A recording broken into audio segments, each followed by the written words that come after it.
Hola amigos, queremos darles saludos a una serie muy especial llamado Santuario Asombrosos, experiencia del lugar santísimo. Saludos a todos quienes nos están viendo en todas partes del mundo, aquellos que están con nosotros. Va a ser un fin de semana especial sobre el santuario. Tenemos dos presentaciones esta noche, mañana estaremos todo el día y luego el domingo a mitad de día. Lamentablemente no todo podrá ser traducido al español, solamente el tema de esta noche y el tema de mañana, los dos temas de mañana en la mañana con el pastor Bor y el pastor Doug serán traducidos al inglés, al español, los demás no serán traducidos al español. Así que les pedimos disculpas por eso. No es posible traducir los 13 temas. Estaremos traduciendo el tema de esta noche del pastor Bor, mañana a las 10 de la mañana, hora California, y el sermón del pastor Doug a las 11 también estaremos traduciendo. Así que le damos las gracias por estar con nosotros. Y ahí tienen una revista que están ofreciendo que aún no está traducido al español, así que le pedimos disculpas por eso también. Vamos a cantar ahora nuestro himno tema que estaremos cantando. Es un tema corto, pero dice: Señor, prepárame para hacer un santuario. Le damos gracias a que Jonathan nos estará dirigiendo. Aquellos que están en línea nos pueden acompañar.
Gracias, Jonathan. Vamos a orar para empezar. Padre de los cielos, te damos gracias por esta oportunidad maravillosa que nos has coordinado para que podamos venir juntos para estudiar este tema tan importante, el santuario. Es nuestra oración, Padre, que para entrar en estos temas tan importantes sobre el santuario, que tú puedas revelarte a nosotros, Padre, para podamos entenderlo mejor, el plan de salvación, cómo trabajas y lo que vendrá. Pedimos tu bendición para todos los oradores, aquellos que están viendo, aquellos que están aquí, y te pedimos todo. Te lo pedimos en el nombre de Jesús. Amén. Pueden estar sentados. Queremos darle las bienvenidas a todos los que nos están viendo, todos los que están aquí, que están en la televisión, en las redes sociales. Este es el primer evento que tendremos en nuestro nuevo centro, el Centro Amazing Facts, desde aquí, desde Granite Bay, California. Así que queremos introducir el orador de esta noche, un amigo de muchos años, un pastor compañero, el pastor Esteban Bor. Ha estado en todo el mundo, quizás el único lugar que le falta es Antártica. Vivió en Venezuela, en Colombia, ha sido pastor, profesor, autor, y ahora es el director, presidente del ministerio Secrets Unsealed y de Zoom TV también. Así que queremos invitar al pastor Bor a salir. Así que queremos darle todo el tiempo posible. Esteban, es un placer tenerte aquí, una bendición. Que el Espíritu Santo esté contigo. Buenas noches. Feliz sábado. Quizás todavía no, pero casi. Es un placer estar en este edificio tan hermoso. Primera vez que estoy aquí. Muy impresionante. Si pudieran estar atrás, podrían ver que todo ahí atrás también es muy impresionante. Es un placer estar con ustedes. Quiero agradecerle a Amazing Facts por el privilegio de estar aquí en este fin de semana, donde estaremos estudiando el santuario, el fundamento de la perspectiva mundial de la Iglesia Adventista del Séptimo Día. Así que vamos a orar antes de empezar y entraremos directamente en el tema. Padre Santo, te damos gracias por el privilegio de estar en esta casa de adoración. Te damos gracias por tu palabra. Una palabra guía segura en un mundo tan confuso. Te pedimos, Padre, que abras nuestra mente para que podamos entender y recibir tu palabra y que nos puedas dar tu poder para proclamar este mensaje tan hermoso que nos has dado.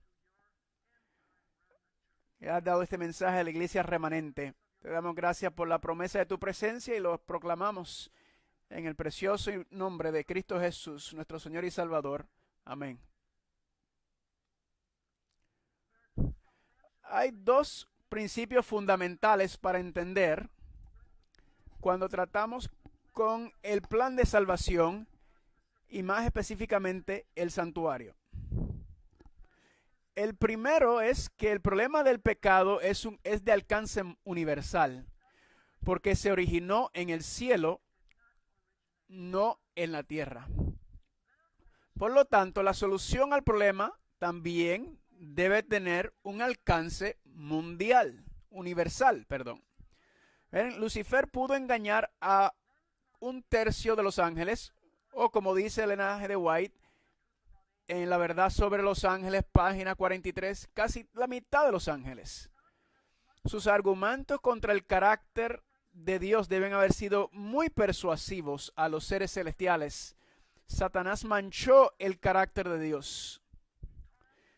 Le dijo a los seres celestiales que Dios era un déspota, que era autocrático y un dictador, y que solo se preocupaba por sus propios intereses y ansiaba la esclavitud de sus siervos. Él deseó el poder, en otras palabras. Él declaró que Dios restringe la libertad, que Dios no hace al ser humano libre, un agente libre moral. Así que el propósito del plan de salvación, como se demuestra en el santuario, es para aclarar y contestar todas estas acusaciones de Satanás contra Dios. Pero hay un segundo punto importante que tenemos que entender cuando hablamos sobre el plan de salvación en el santuario. Y eso es que el pecado no solo es un problema universal, sino es un problema terrenal. Tenemos que recordar que Dios creó la tierra perfecta en 7 días literales. Adán y Eva eran individuos literales en un jardín literal. Dios los creó con libertad de libre albedrío. Y sabemos que Satanás los tentó al pecado y pasaron el virus del pecado al mundo entero, a la raza humana entera. No podían salir de ese problema. Era necesario que alguien viniera de afuera de la historia humana para salvar al ser humano de su destino. Así que la solución redentora de Dios fue tomar 7 pasos por el santuario.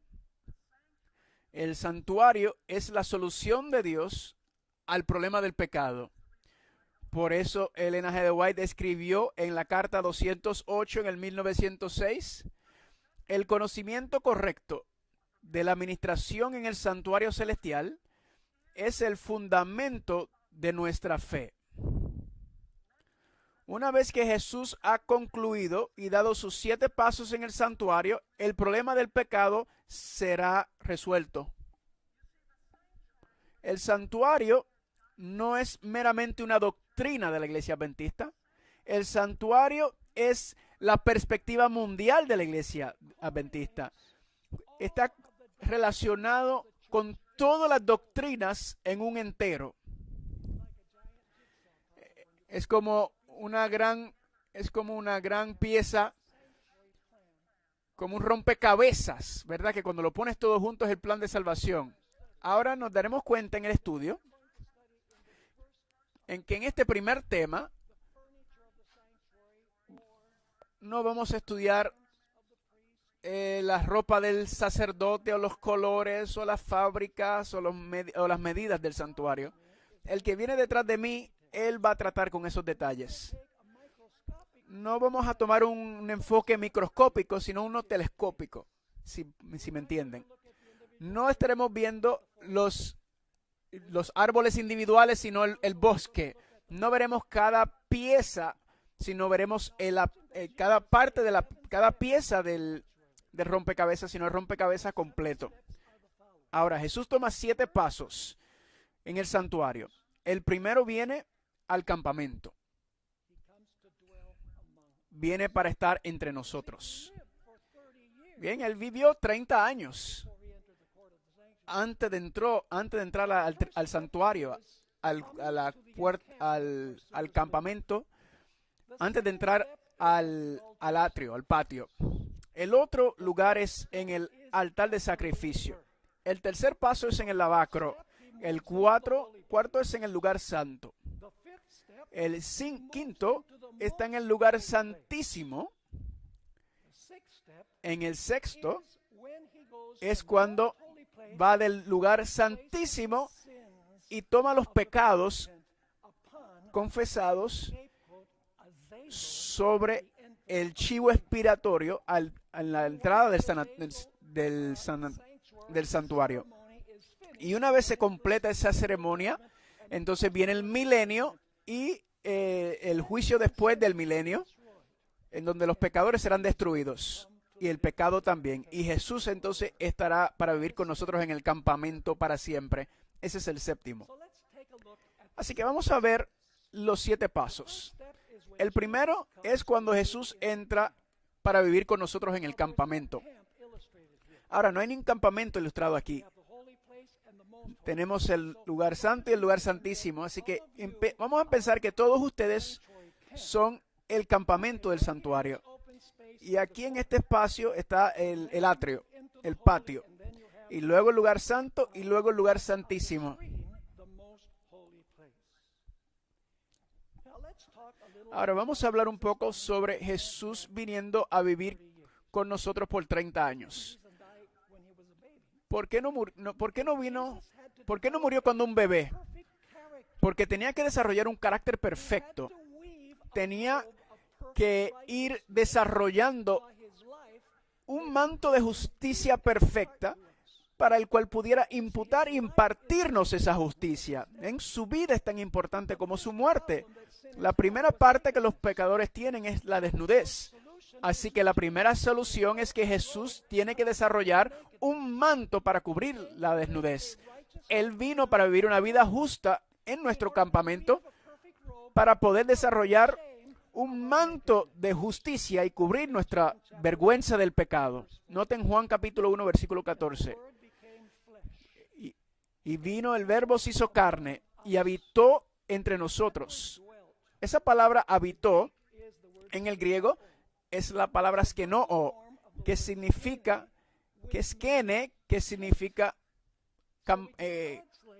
encampada, enrampada. Y la palabra se hizo carne y se vino a morar con nosotros.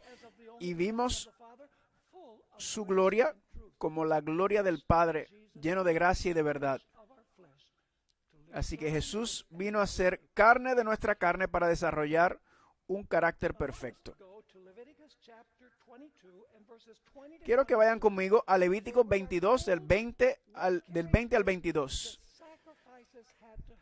Vamos a ver las características sobre los sacrificios que iban a ser ofrecidos. Noten Levítico 20 al 20 y 22. Esto es antes de que se sacrifica la bestia, el animal. Todo lo que tenga defecto, no lo ofrecerás, porque no será aceptable en tu nombre. Y cualquiera que ofrezca un sacrificio de paz al Señor para cumplir su voto, o una ofrenda voluntaria del ganado de las ovejas, debe ser perfecto para ser aceptado. No tendrá ningún defecto en él. a los ciegos, rotos, mutilados, úlceras, ensemas, costras, no lo ofrecerás al Señor, ni lo ofrecerás en el altar al Señor en ofrenda encendida. Así que la muerte de Jesucristo no hubiera contado a menos que Él era una víctima perfecta antes de su muerte. No solamente el sacrificio tenía que ser sin defecto, pero el sacerdote también tenía que ser sin defecto, sin tacha. Noten lo que dice Levítico capítulo 21, versículos 17 al 21. Levítico 21, 17 al 21. Dice aquí: habla a los hijos de Aarón y dile: ningún hombre de tu descendencia en las generaciones venideras que tenga algún defecto se acercará para ofrecer el pan de su Dios. Porque no se acercará ningún hombre que tenga un defecto, un hombre ciego o cojo, que tiene la cara estropeada, o cualquier miembro demasiado largo, o un hombre que tiene un pie, una mano fracturada, o es un jorobado, un enano, un hombre que tiene un defecto en el ojo, o encema, o costra, o es un eunuco. Ninguno de los descendientes del sacerdote Aarón que tenga un defecto se acercará para ofrecer las ofrendas encendidas al Señor. Tiene un defecto, no se acercará para ofrecer el pan de su Dios. Así que tenía que ser una víctima perfecta y un sacerdote perfecto ofreciendo a la víctima. Y Jesús es la víctima y Él es el sacerdote porque Él se ofreció a sí mismo. Noten lo que dice en Éxodo 22, en Éxodo 12:5. Esto está hablando de el Cordero Pascual. Tu cordero será sin defecto, macho de un año. Puedes tomarlo de las ovejas o de las cabras. Así que el Cordero Pascual tenía que ser sin defecto. ¿Por qué? Noten lo que dice Primera de Pedro 1, 18 al 20. Primera de Pedro 1, 18 al 20. Aquí el apóstol escribió: sabiendo que no fuiste redimido con cosas corruptibles, como plata o oro, de tu conducta sin rumbo recibido por tradición de tus padres, sino con la sangre preciosa de Cristo. ¿Como qué tipo de cordero? Como un cordero sin defecto y sin mancha. En verdad, Él fue preordenado antes de la fundación del mundo, pero se manifestó en los últimos tiempos para ustedes. Así que Jesús representaba el cordero que no tenía defecto. ¿Es Jesús también un sacerdote sin defecto? Noten lo que dice en Hebreos capítulo 4, versículo 15.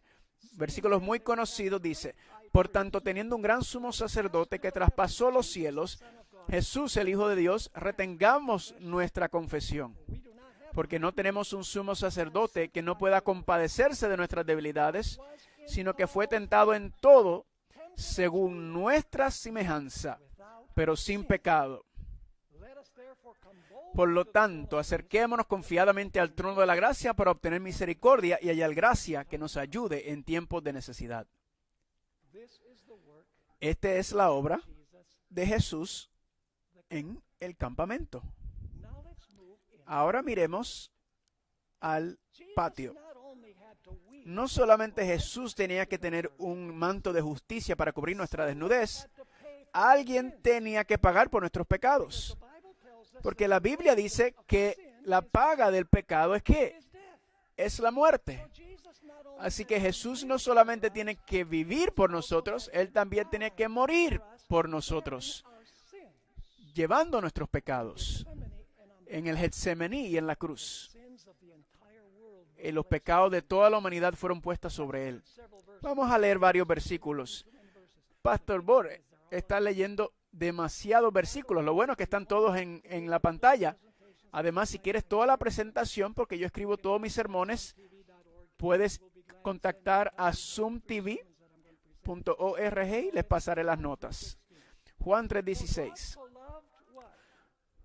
Porque tanto amó Dios al mundo que dio a su Hijo unigénito. Voy a parar a mitad, porque vamos a usar la otra mitad ya mismo. Noten 2 Corintios 5:21.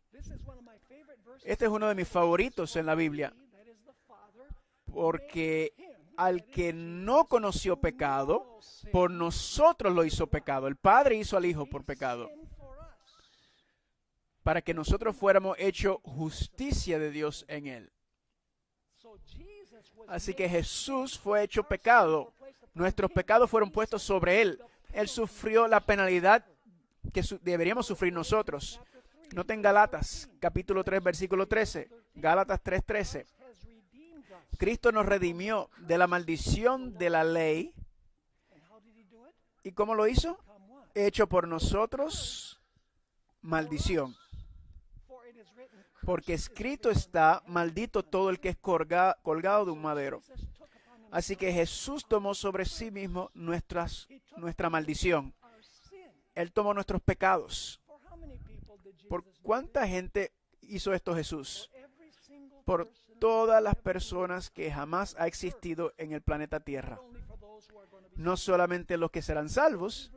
Noten Hebreos capítulo 2, versículo 9. Pero vemos a Jesús, que fue hecho un poco menor que los ángeles, coronado de gloria y honra por el sufrimiento de la muerte, para que Él, por la gracia de Dios, gustase la muerte por todos. ¿Por cuántos? ¿Por sacramento solamente? No, por toda la humanidad. Jesús murió por todas las personas que han muerto. Primera de Juan 2, 1 y 2. Hijitos míos, estas cosas les escribo. Él está escribiendo a nosotros los cristianos, para que no pequen. Y si alguno peca, abogado tenemos para con el Padre, a Jesucristo el justo.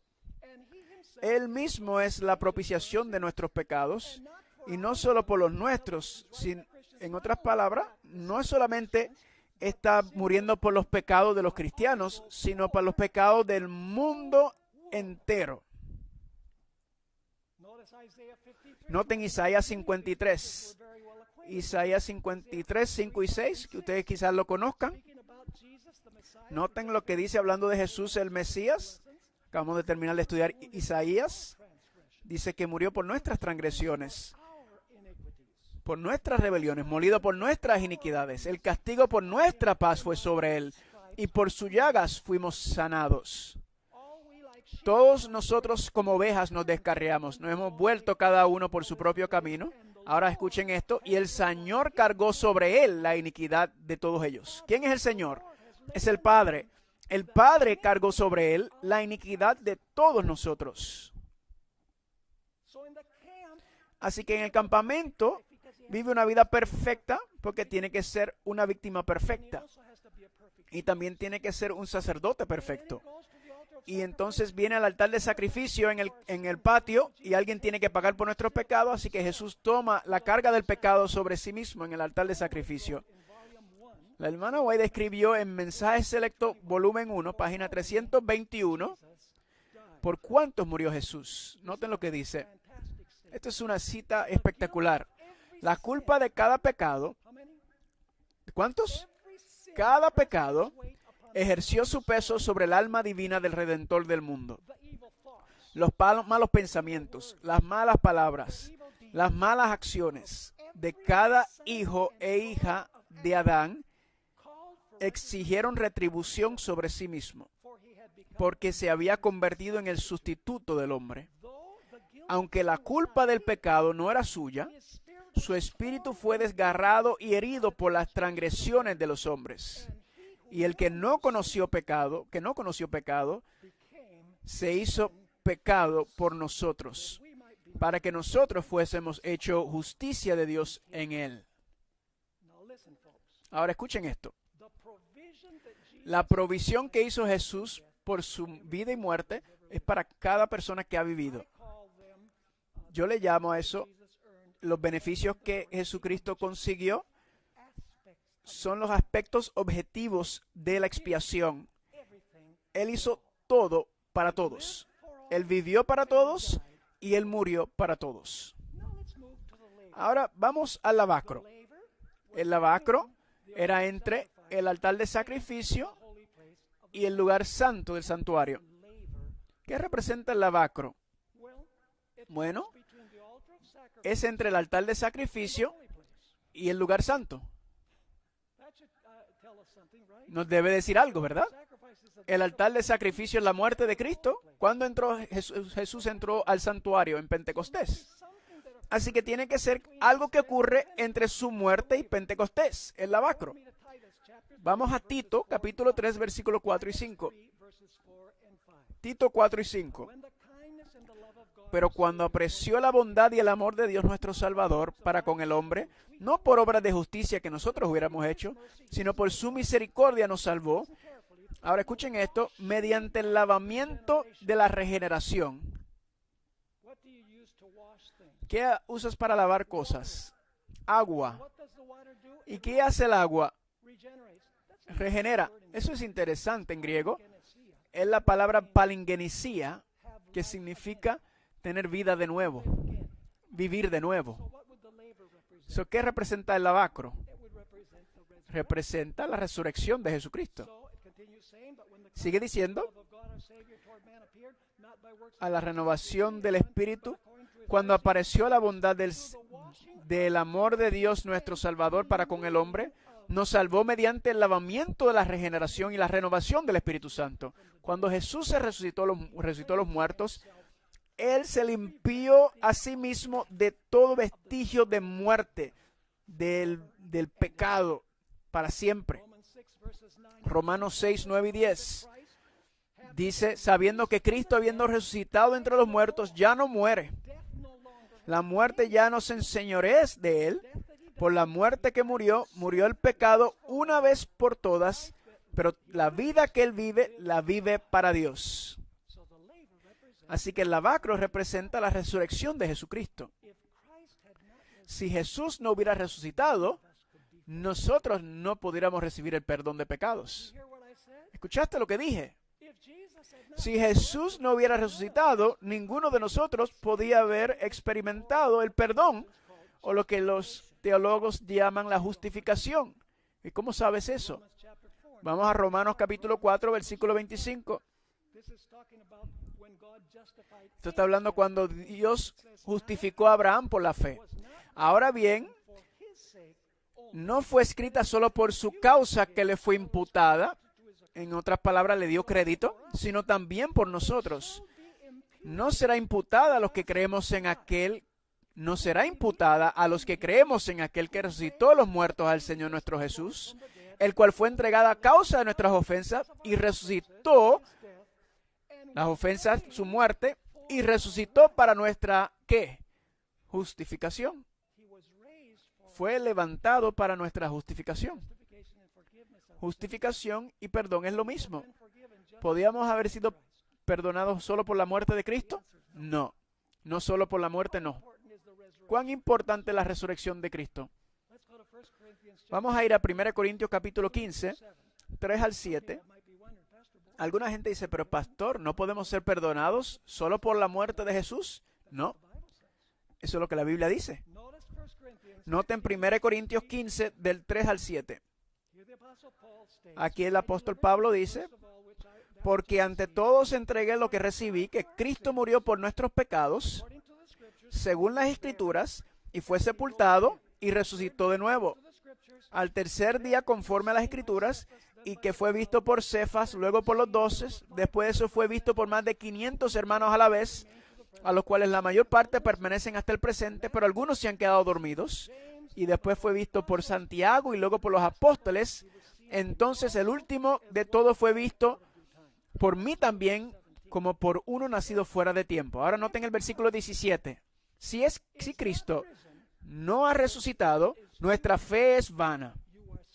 Todavía estás en tus pecados. ¿La muerte de Cristo perdonó el pecado? ¿Sin su resurrección? No. Porque dice aquí que si Cristo no ha resucitado, nuestra fe es vana y todavía estamos en nuestros pecados. Entonces también perecieron los que durmieron en Cristo, han perecido. Si solamente tenemos esperanza en Cristo, entonces, si no tenemos fe en Jesucristo, entonces estamos perdidos. Ahora vamos a lugar santo. Vamos a la segunda parte de Juan 3:16. Para que todo aquel que en él crea no se pierda, mas tenga vida eterna. ¿Será que Cristo murió para salvar a todas las personas del planeta? La gente se olvida de la otra parte. ¿Quién? Para que todo aquel que cree en Él no se pierda, mas tenga vida eterna. Por su vida y muerte, Jesús compró el regalo de la salvación, pero tenemos que aceptar el regalo. Si no, no será de beneficio. Déjame dar una ilustración. Imagínate un dueño de un banco que ve toda esta gente en el planeta que están en deuda. Es un multibillonario, tiene recursos ilimitados. Y dice, ay, me da tanta pena por todos estos seres que viven en el planeta que están en tanta deuda. Voy a darle suficiente dinero para pagar todas las deudas de toda persona en la tierra. ¿Cuántas personas creen que van a estar en fila? Yo creo que la gente todo el mundo estaría en la fila. Pero voy a poner suficiente dinero. Imagínate a alguien que tuviera tanto dinero para pagar todas las tarjetas de crédito, préstamos estudiantiles, todo. ¿Cuánto? Y el dueño del banco anuncia eso sobre el planeta Tierra. Solo hay un problema. Y eso es que tienes que venir para sacar el dinero. ¿Qué pasa si no sacas el dinero del cual el capital que él depositó? Entonces estás en deuda todavía. Ven, Jesús depositó en el banco del cielo para poder perdonarle los pecados a todos los seres humanos, pero solo aquellos que vienen a Él, que claman a Él, podrán recibir los beneficios y serán salvos y su deuda será cancelada. Vamos a 1 de Juan, capítulo 2, versículo 1 y 2. Hijitos míos, estas cosas les escribo para que no pequen. Y si alguno hubiere pecado, abogado tenemos. ¿Qué tenemos? Un abogado con el Padre. ¿Jesucristo tenía que resucitar para ser nuestro abogado? Claro que sí.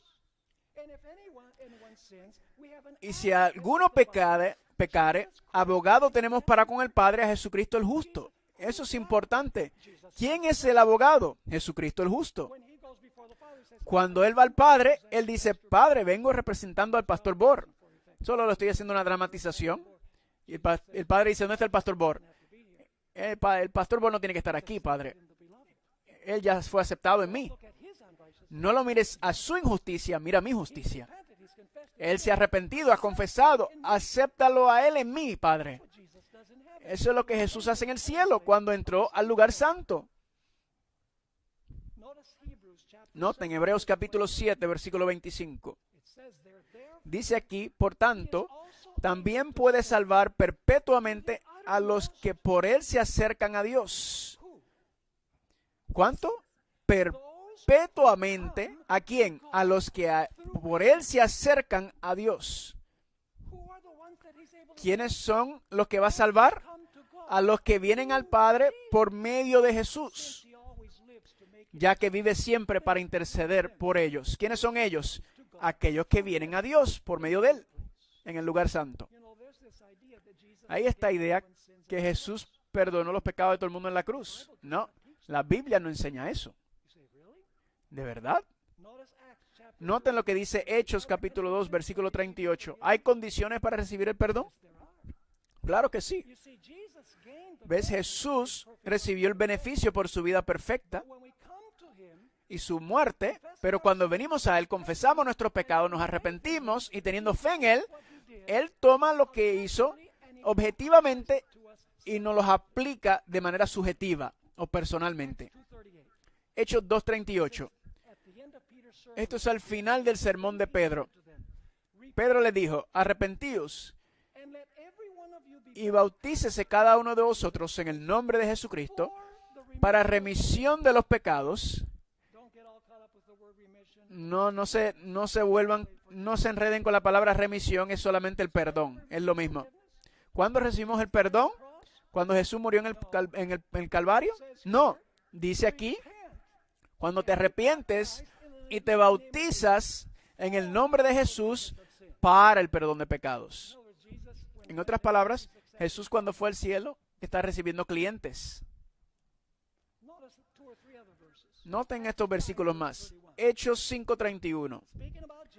Hablando de Jesús, dice: a este Jesús, Dios ha exaltado a su diestra por príncipe y salvador. Este es el día de Pentecostés. ¿Por qué ascendió? Para dar a Israel arrepentimiento y perdón de pecados. ¿Qué hizo Jesús para ir al cielo? ¿Para dar qué? Perdón de pecados. Arrepentimiento y perdón de pecados. Noten Hechos capítulo 10, versículo 43. Hechos 10, 43. Dicen de él, todos los profetas dan testimonio de que por su nombre, todo aquel que crea en él recibirá remisión de pecados o perdón de pecados. Así que Jesús perdona los pecados en el lugar santo y lo aplica a su vida y su muerte, lo aplica en arrepentimiento, en confesión y en fe. Ya saben ese versículo famoso en 1 de Juan 1:9. Si confesamos nuestros pecados, Él es ¿qué? Fiel y justo para ¿qué? Perdonar nuestros pecados. Así que la confesión de pecado es personal. Sí, si pecamos nuestros pecados, Él es fiel y justo para perdonar nuestros pecados y limpiarnos de toda maldad. Y todos ustedes saben Proverbios 28:13, donde dice: el que cubre sus pecados no prosperará, pero el que los confiesa y los abandona tendrá misericordia. Déjame leerle algunas citas de la hermana White. Palabras de vida del gran maestro. Solo la cobertura que Cristo mismo ha provisto puede hacernos aptos para aparecer en la presencia de Dios. Cristo pondrá esta cubierta, el manto de su propia justicia, sobre toda alma que, toda alma arrepentida y creyente. ¿La Biblia enseña eso? Lo acabamos de ver. Noten lo que dice en la fe por la que vivo, página 107. La gracia de Cristo es gratuitamente justificar al pecador, sin mérito o reclamo de su parte. La justificación es un perdón total y completo del pecado. Y me encanta esta parte. En el momento en que un pecador acepta a Cristo por fe, ese momento es perdonado. La justicia de Cristo le es imputada. Eso es una palabra teológica. Significa que se le da el crédito, se le pone el crédito en su cuenta y ya no debe dudar de la gracia perdonadora de Dios. ¿Cuándo fue que cuando el Padre puso el manto de justicia sobre su hijo pródigo? Después de que el hijo se arrepintió y regresó y se confesó y dijo: perdón, papá. Entonces su padre puso el manto sobre él. Ahora, no tengo tiempo para leer las próximas citas que tengo en mis notas. Solo voy a mencionarlos. En la historia de la redención, página 386, solo voy a leer la última parte. Elena escribió: Jesús había entrado por su propia sangre, es en el Pentecostés, para derramar sobre sus discípulos, no todo el mundo, sobre sus discípulos, los beneficios de su expiación. ¿Cuáles son los beneficios de su expiación? Su vida y su muerte. Pero vamos a ver ya mismo y vamos a entrar al lugar santísimo. Ahí vamos a ver que Jesús no pone los beneficios de la expiación, sino que Él determina quiénes son los que pueden recibir los beneficios por una obra de juicio. Voy a leer la última parte de esta cita de la fe que vivo, página 206. Esto requiere un examen de los libros de registro para determinar quiénes, mediante el arrepentimiento de pecado y la fe en Cristo, tienen derecho a los beneficios de su expiación. Ahora pone los beneficios en el día de expiación. Él examina los casos de aquellos que reclaman para ver si de verdad ellos deberían recibir esos beneficios. Ahora vamos a ver la obra de Cristo en el lugar santísimo. Y voy a resumir un poco aquí porque creo que estamos bien conscientes de la obra de Cristo en el lugar santísimo. Se menciona en Daniel 8:14, hasta 2300 tardes y mañanas y el santuario será limpiado. purificado. Déjame preguntarle algo. ¿Cómo sabemos si una persona realmente se arrepintió de su pecado? ¿Cómo sabemos que es verdad? Y que está confesando el pecado y no solamente admitiéndolo. Somos salvos por gracia en fe, pero nuestras obras revelan si nuestra fe es genuina. Por eso, aunque somos salvos por gracia, por fe, somos justos por obras, somos juzgados por obras, porque las obras son evidencias si nuestra fe es verdad o no.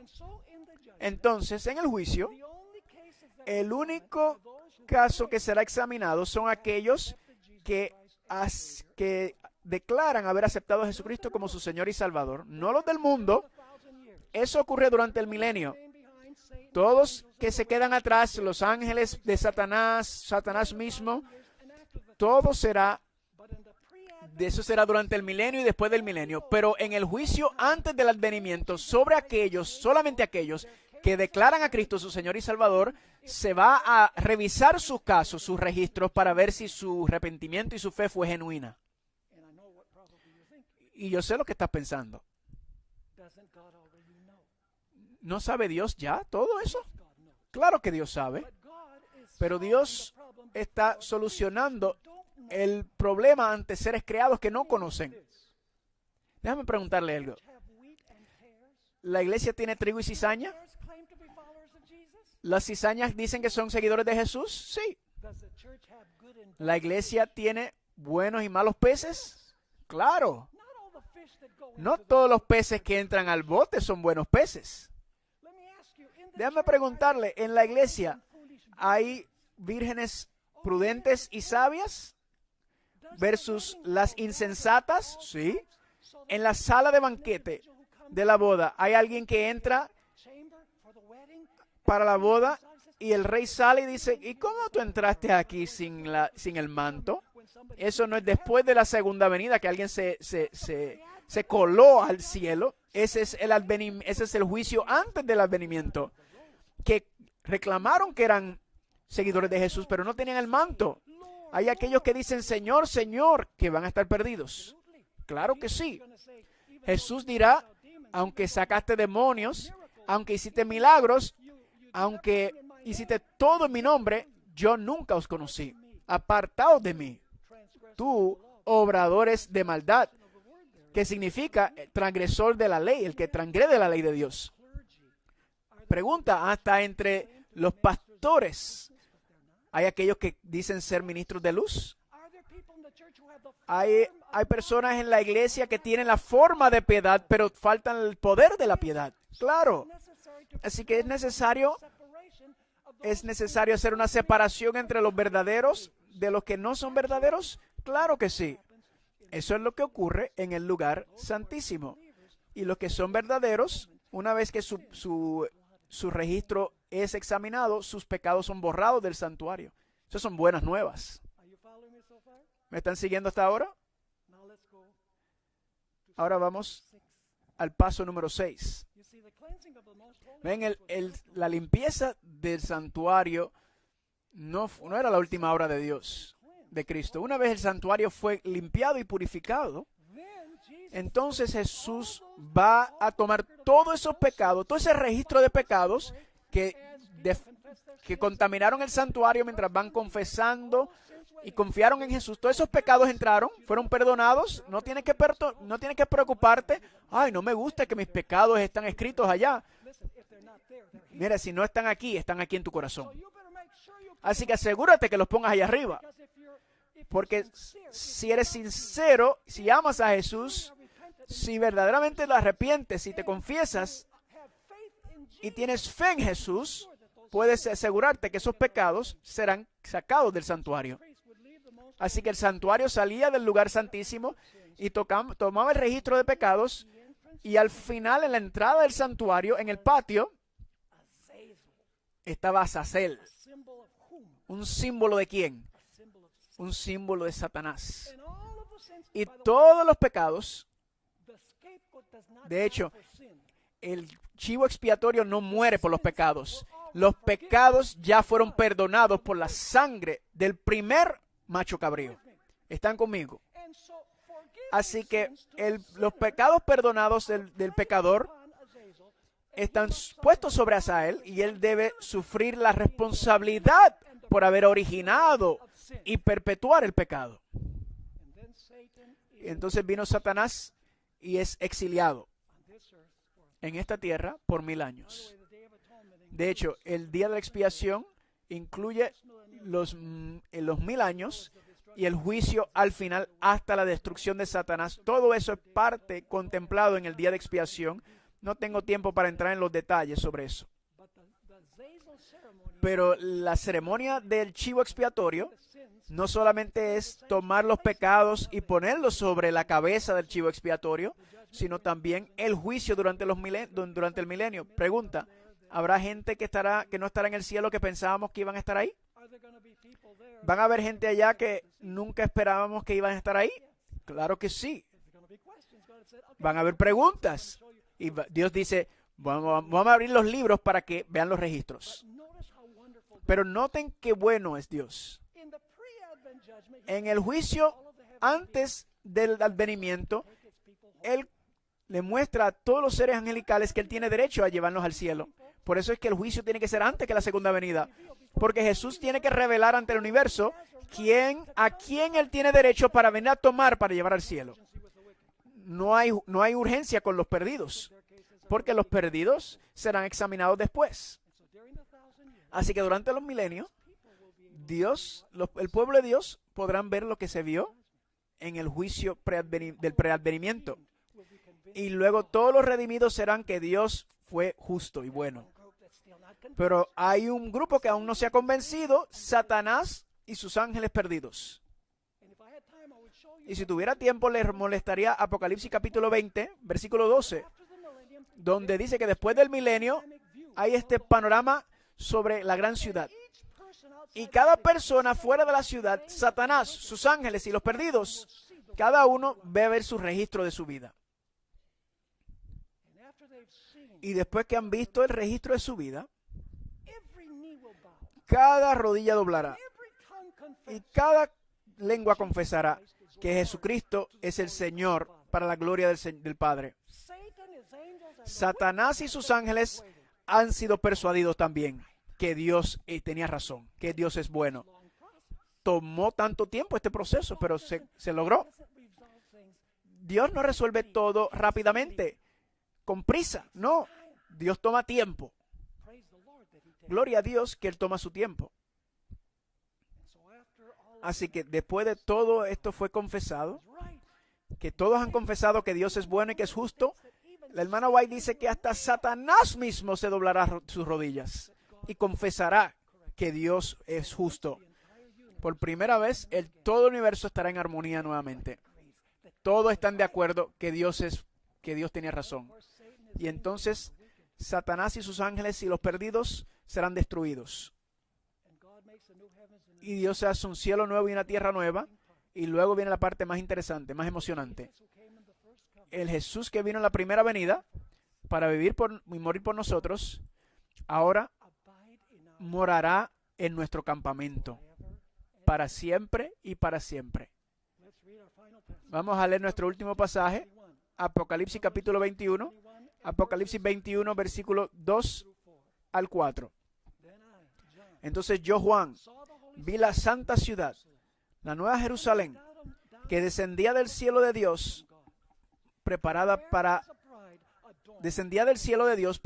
como una novia adornada para su esposo. Y oí una gran voz del cielo que decía, he aquí, escuchen aquí, he aquí el tabernáculo de Dios está con los hombres.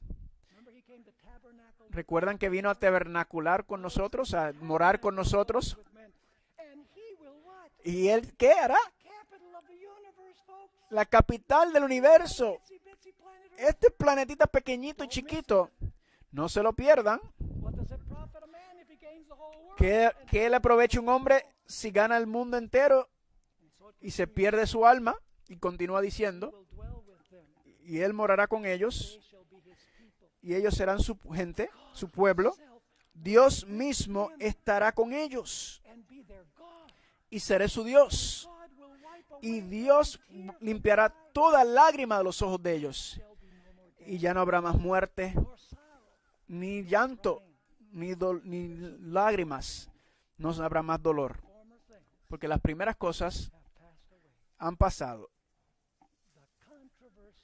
La controversia ha terminado y el universo entero está en paz y en armonía perfecta. Padre Santo, te damos gracias por estar con nosotros en nuestro estudio. Te pido, Padre, que puedas tocar cada corazón de aquellos que están con nosotros, incluyéndome a mí. Oh Señor, ayúdanos a no perder la eternidad por los placeres terrenales. Ayúdanos, Señor, para sentir que nuestros pecados que han causado separación, que nos pueda dar arrepentimiento y perdón, que podamos confesar nuestros pecados y confiar en Jesús, para que podamos estar entre aquellos que morarán en tu presencia por el resto de la eternidad. Gracias, Padre, por estar con nosotros y por contestar